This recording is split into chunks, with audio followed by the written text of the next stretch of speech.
ওম শান্তি। আজকের এই গভীর বিশ্লেষণে স্বাগত।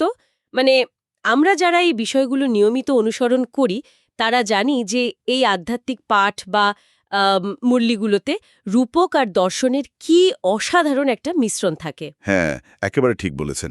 এই টেক্সটগুলো আসলে তো আজকের আমাদের আলোচনার মূল ভিত্তি হলো 10 মার্চ 2026 সালের একটি নির্দিষ্ট মুরলি। রাইট। আর আমাদের আজকের মূল উদ্দেশ্য হলো এই পাঠ থেকে আধ্যাত্মিক অধঃপতনের কারণ, মানে মানুষের অহংকার আর চেতনার যে একটা মনস্তাত্ত্বিক দ্বন্দ্ব, তার একটা সূক্ষ্ম বিশ্লেষণ বের করে আনা। এই নির্দিষ্ট পাঠটি কিন্তু শুধুমাত্র একটি সাধারণ আধ্যাত্মিক আলোচনা নয়, মানে এটি মূলত ভৌত ইতিহাসের সাথে গভীর আধ্যাত্মিক দর্শনকে যুক্ত করার একটা খুব অসাধারণ প্রয়াস বলা যায়। হ্যাঁ, একদম। এই টেক্সটিতে অত্যন্ত স্পষ্টভাবে দেখানো হয়েছে যে কিভাবে মানুষের মানসিক অবস্থার একটা ছোট পরিবর্তন একটা পুরো সভ্যতার উত্থান এবং পতনের কারণ হতে পারে। ঠিক। এখানে ইতিহাসকে কেবল সাল তারিখ বা ভৌগোলিক সীমানার পাতায় সীমাবদ্ধ রাখা হয়নি, বরং মানুষের চেতনার বিবর্তনের সাথে মিলিয়ে দেখা হয়েছে। এটা আসলে আমাদের শেখায় যে বাইরের পৃথিবীর পরিবর্তন মূলত আমাদের ভেতরের জগতেরই একটা প্রতিফলন। আর সেটাই তো এই পাঠের সবচেয়ে বড় আকর্ষণ, তাই না? একটু গভীরভাবে চিন্তা করে দেখলে বিষয়টা কিন্তু বেশ অবাক করার মতো। অবশ্যই। মানে ধরুন একটি সমাজ বা সভ্যতা যা এক সময় ছিল সম্পূর্ণ হীরাতুল্য বা হীরার মতো মহামূল্যবান, সেই সমাজে কিভাবে সময়ের আবর্তনে করিতুল্য বা একেবারেই মূল্যহীন একটা অবস্থায় নেমে আসতে পারে। এই রূপকটা খুবই শক্তিশালী। এই ডায়মন্ড লাইক থেকে শেল লাইক হয়ে যাওয়ার কাহিনীটা সত্যি ভাবিয়ে তোলে। তো আজকের এই সেশনে আমরা সেই রোমাঞ্চকর পতনের কাহিনী, তার পেছনের মনস্তত্ত্ব, কর্মফলের নিয়ম আর পুনরায় সেই হারানো গৌরব ফিরে পাওয়ার উপায়গুলো নিয়ে বিস্তারিত কথা বলবো। হ্যাঁ, আর এই পুরো যাত্রায় আমরা দেখব কিভাবে এই প্রাচীন জ্ঞান বর্তমান সময়ের অহংকার, স্ট্যাটাস নির্ভরতা এবং আত্ম উপলব্ধির একটা নিখুঁত আয়না হিসেবে কাজ করে। একদম। আমরা সম্পূর্ণ নিরপেক্ষভাবে এই টেক্সটের মূল ধারণাগুলোকে বিশ্লেষণ করার চেষ্টা করব। আমাদের লক্ষ্য হল এই আধ্যাত্মিক দর্শনটির পেছনের মনস্তাত্ত্বিক গভীরতা অনুধাবন করা, যাতে বোঝা যায় কেন এই কথাগুলো আজকের দিনেও এতটা প্রাসঙ্গিক। ঠিক আছে, চলুন বিষয়টা একটু খুলে দেখা যাক। এই টেক্সট বা মুরুলিতে ইতিহাসের যে টাইমলাইন দেওয়া হয়েছে সেটা কিন্তু প্রচলিত ইতিহাসের চেয়ে বেশ আলাদা আর চমকপ্রদ। হ্যাঁ, টাইমলাইনটা বেশ ইন্টারেস্টিং। এই পাঠে স্পষ্টভাবে বলা হয়েছে যে যীশু খ্রিস্টের জন্মের ঠিক ৩,০০০ বছর আগে এই ভারতেই নাকি স্বর্গ বা প্যারাডাইজ ছিল। টেক্সটের ভাষায় বলতে গেলে আজকের দুনিয়ার মানুষ এটা বুঝতে পারে না বা বিশ্বাস করতে চায় না যে ভারতকেই একসময় স্বর্গ বলা হতো। এখানে সবচেয়ে চমকপ্রদ দিকটি হল ওই সময়কালের অধিবাসীদের বর্ণনা।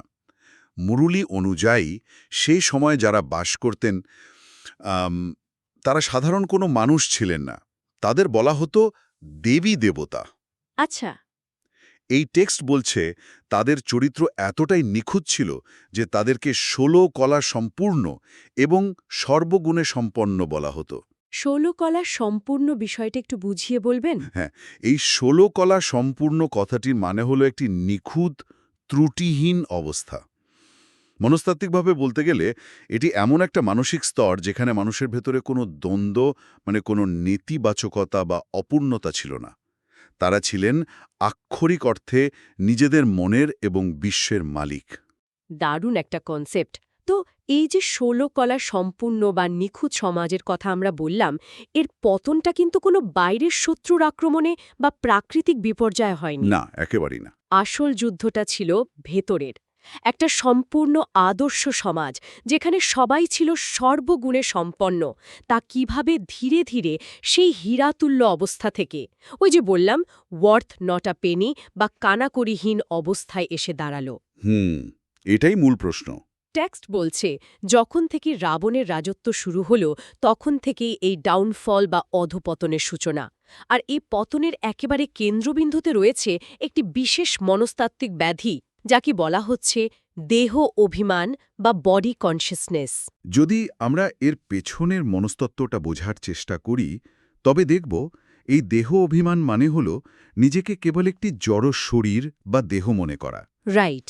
যখন মানুষ তার আধ্যাত্মিক পরিচয় ভুলে গিয়ে নিজের শারীরিক পরিচয়, ক্ষমতা বা ধরুন ব্যাংক ব্যালেন্স, সামাজিক পদমর্যাদা বা জাগতিক জ্ঞান নিয়ে অহংকার করতে শুরু করে, সেটাই হলো দেহ অভিমানের চরম পর্যায়। আর মুরেলিতে তো এটাকে বেশ গুরুত্ব দিয়ে বলা হয়েছে। হ্যাঁ, মুরিলিতে এটিকে সবচেয়ে খারাপ রোগ বা পুরাতন ব্যাধি হিসাবে উল্লেখ করা হয়েছে। বলা হয়েছে এই রোগের কারণেই দুনিয়া পতিত হয়েছে বা নরকে পরিণত হয়েছে। এই দেহ অভিমান বিষয়টা আসলেই বেশ গভীর। মানে টেক্সট অনুযায়ী আমরা যখন নিজেদের চেতন সত্তা বা আত্মা হিসেবে না দেখে স্রেফ এই রক্তমাংসের শরীর দিয়ে নিজেদের বিচার করি, তখনই এই অভিমান জন্ম নেয়। একদম তাই। আর এর থেকেই আসে সমস্ত দ্বন্দ্ব।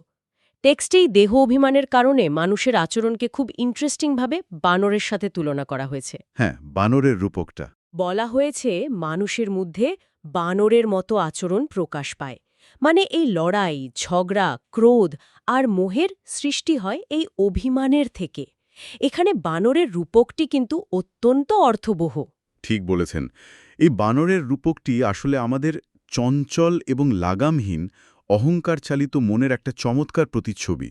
হুম, একটা বানর যেমন স্থির হয়ে বসতে পারে না, এক ডাল থেকে অন্য ডালে লাফিয়ে বেড়ায়, তেমনি দেহ অভিমানে আক্রান্ত মানুষের মনও ক্রমাগত এক বাসনা থেকে অন্য বাসনায় লাফিয়ে বেড়ায়। খুব সুন্দর একটা উদাহরণ।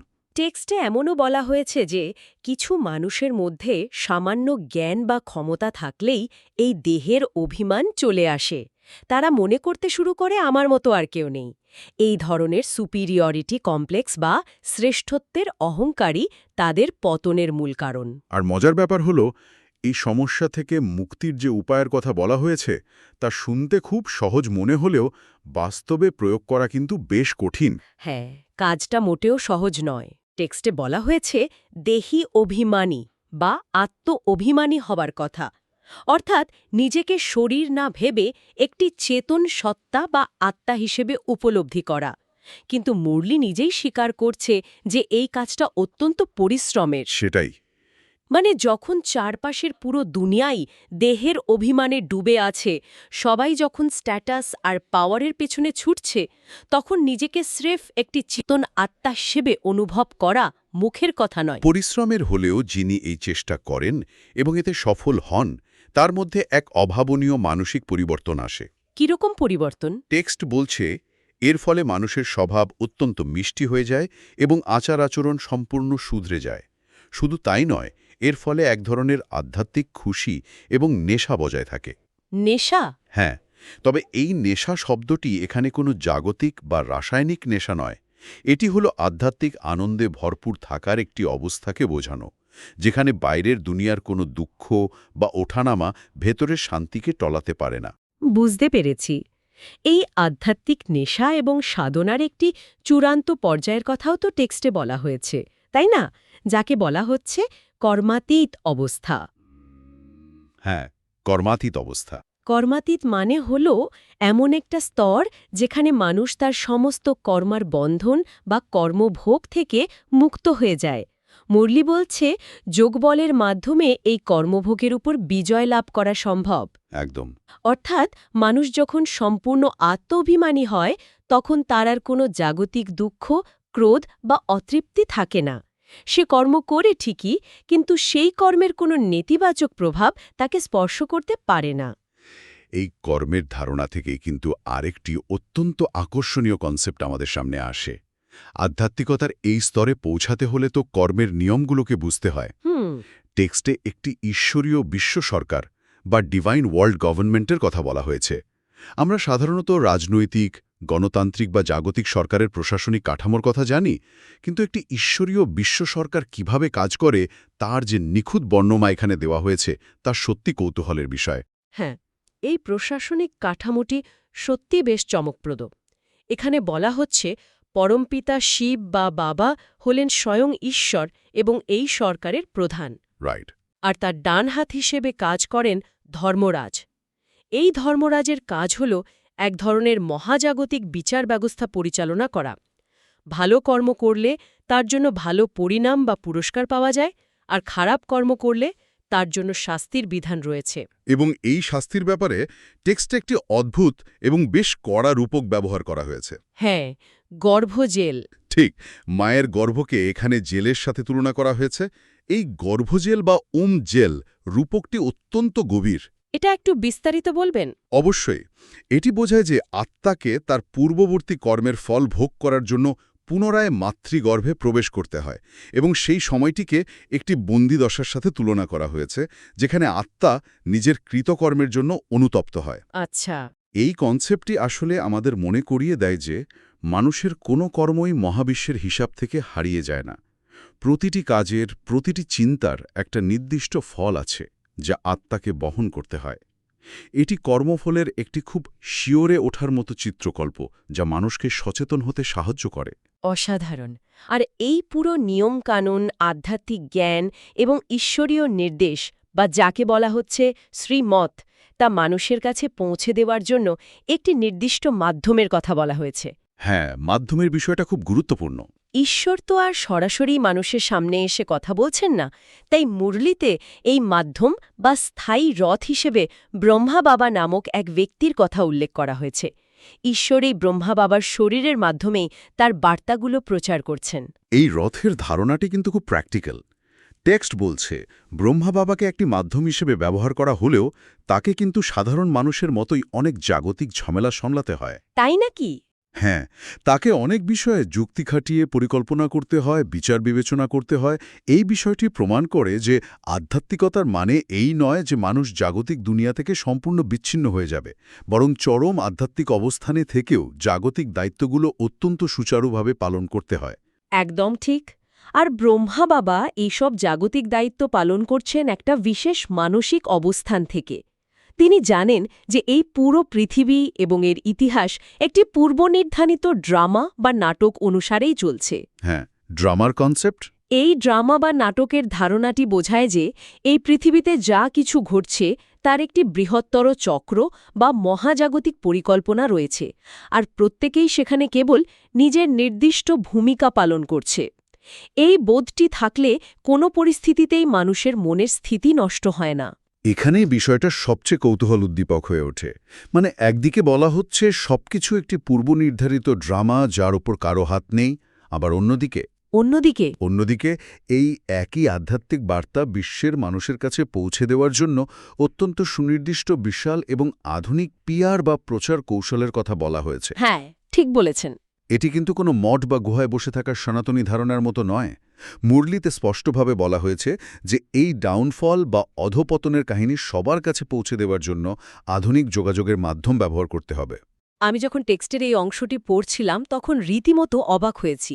মানে এই প্রচার কৌশলের মধ্যে রয়েছে অ্যারোপ্লেন থেকে হ্যান্ডবিল বা লিফলেট ফেলা, যাতে করে একসাথে অনেক মানুষের কাছে বার্তা পৌঁছায়। হ্যাঁ, এরোপ্লেনের কথাও বলা আছে। এছাড়া খবরের কাগজে বড় করে বিজ্ঞাপন দেওয়া এবং সমাজের বিশিষ্ট ব্যক্তিদের আমন্ত্রণপত্র বা কার্ড পাঠানোর মতো অত্যন্ত প্রফেশনাল পদক্ষেপের কথা বলা হয়েছে।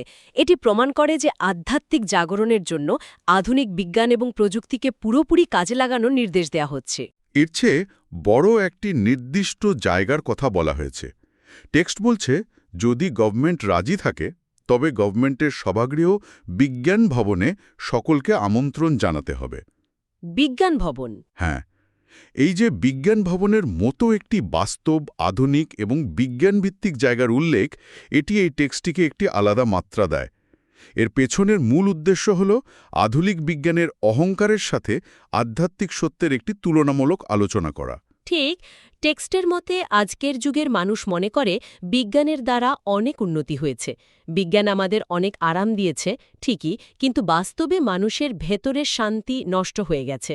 দুনিয়া আরও পতিত বা নরক হয়ে গেছে প্রচণ্ড দেহ অভিমান আর স্বার্থপরতার কারণে। একদম। তাই এই বিজ্ঞান ভবনে বসে বিশ্বের শুরু থেকে শেষ পর্যন্ত সম্পূর্ণ হিস্ট্রি জিওগ্রাফি বা ইতিহাস ভূগোল, মানে কখন স্বর্গ ছিল, কিভাবে আমাদের অধপতন হল, তা অত্যন্ত বুদ্ধিমান এবং জ্ঞানী ব্যক্তিদের দ্বারা মানুষকে বোঝানোর নির্দেশ দেওয়া হয়েছে। কিন্তু এই প্রচার বা আধ্যাত্মিক সেবার কাজের জন্যে একটি অত্যন্ত কড়া এবং গুরুত্বপূর্ণ শর্ত দেওয়া হয়েছে, যা একে অন্যান্য প্রচলিত ব্যবস্থা থেকে আলাদা করে। শর্তটা কি? এই সেবার বিনিময়ে কারো কাছ থেকে কোনো টাকা পয়সা বা চাঁদা নেওয়া সম্পূর্ণ নিষেধ। কেউ যদি খুশি হয়ে কিছু দিতেও চায় তবুও তা গ্রহণ করা যাবে না। এটি কোনো জাগতিক ব্যবসা নয়। হ্যাঁ, আর এর পেছনের আধ্যাত্মিক যুক্তিটি মুরলিতে খুব সুন্দরভাবে এবং কিছুটা রসিকতার সাথে দেওয়া হয়েছে। ঈশ্বর নিজেকে একজন পাক্কা সওদাগর বা অত্যন্ত পাকা ব্যবসায়ী হিসেবে উল্লেখ করেছেন। হ্যাঁ, পাক্কা সওদাগর। তিনি বলছেন, আমি তোমাদের থেকেই দান বা টাকা পয়সা নিয়ে কি করব, যার বিনিময়ে আমাকে আবার তোমাদের ভরপুর করে দিতে হবে। মানে ঈশ্বর মানুষের কাছ থেকে জাগতিক সম্পদ চান না। রাইট। এই আধ্যাত্মিক সেবার বিনিময়ে ঈশ্বর মানুষকে আর্থিকভাবে নয়, বরং আগামী ২১ জন্মের জন্য আধ্যাত্মিক গুণাবলী এবং শান্তিতে ভরপুর করে দেন। এটি এমন এক মহাজাগতিক বাণিজ্য যেখানে জাগতিক সম্পদের কোনো মূল্যই নেই। অসাধারণ একটি দর্শন। জাগতিক লেনদেনের এই ধারণাকে পুরোপুরি উল্টে দিয়ে টেক্সটটির শেষের দিকে কিছু অত্যন্ত ব্যবহারিক উপদেশ বা বরদান দিয়েছে, যা দৈনন্দিন জীবনে প্রয়োগ করার মতো। যেমন বলা হয়েছে বর্তমানে চারিদিকে রিগার্ড বা সম্মান দেওয়ার রেকর্ড ঠিক রাখার তীব্র প্রয়োজনীয়তা রয়েছে। সমাজে অহংকার বা দেহ অভিমানের কারণেই মূলত একে অপরকে সম্মান দেওয়ার প্রথা নষ্ট হয়ে যায়। সবাই চায় অন্যেরা তাকে সম্মান করুক, কিন্তু নিজে কাউকে সম্মান দিতে চায় না। এই জায়গাটাতেই আধ্যাত্মিকতার আসল পরীক্ষা। মূল্যে নির্দেশ দিচ্ছে যে ছোট বড় সবাইকে সমানভাবে সম্মান বা রিগার্ড দিতে হবে।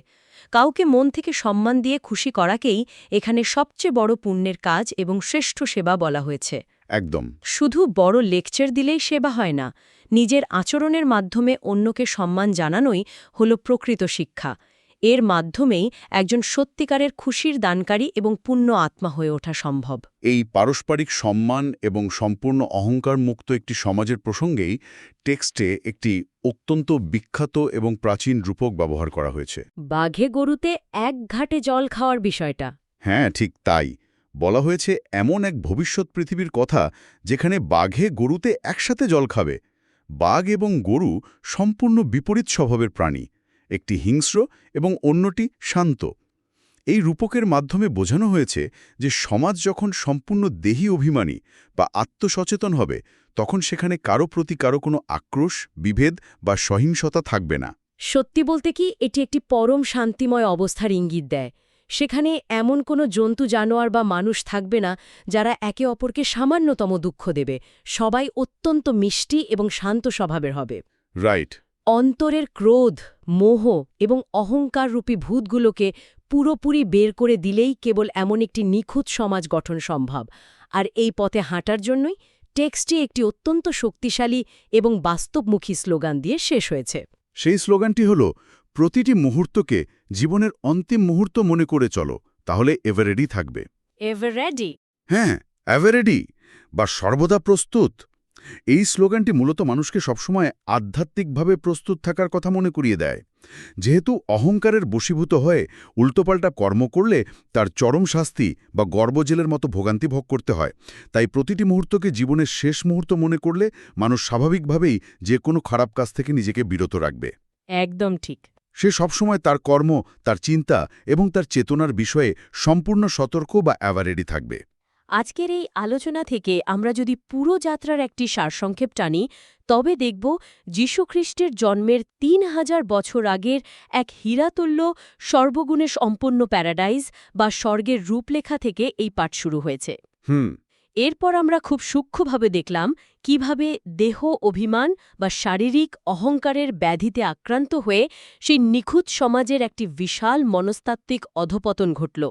আমরা বানরের রূপকের মাধ্যমে আমাদের চঞ্চল মনকে চিনতে পারলাম। এবং শুধু পতনের কাহিনীতেই কিন্তু টেক্সটটি সীমাবদ্ধ থাকেনি।